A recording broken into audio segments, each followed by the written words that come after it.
Alors on a encore vécu une séance très agitée à Paris, avec un CAC 40 qui perd 3,4% en clôture. Toutes les bourses européennes ont dévissé. On a aussi vu de très fortes secousses sur les marchés des devises, sur les marchés des matières premières, avec notamment un pétrole qui a fini à un plus bas depuis des années à New York et en Europe. Qu'est-ce qui est à l'origine de cette déflagration? Eh bien, c'est un geste de Pékin sur sa monnaie. Mardi, la Banque centrale de Chine décide de dévaluer le yuan, elle le laisse encore filer mercredi et ce geste a eu des conséquences très importantes pour toutes les places financières.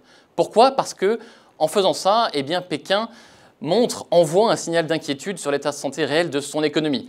On a vu beaucoup de chiffres assez inquiétants ces derniers mois. Il y a les ventes de voitures qui diminuent, il y a la production industrielle qui ralentit, la bourse de Shanghai a subi un véritable krach depuis le mois de juin et le mois dernier, les exportations ont baissé pour la première fois depuis longtemps, moins 8% en juillet. C'est bien le signe que la Chine a du mal à écouler ses produits à l'étranger.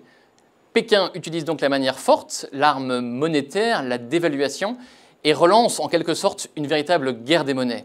Elle a surtout pris de court l'ensemble des autres économies et l'ensemble des marchés, puisque depuis un moment, la Chine essaye de mener une politique inverse qui visait à rééquilibrer son modèle économique, beaucoup trop basé sur les exportations, vers un modèle davantage basé sur la consommation intérieure.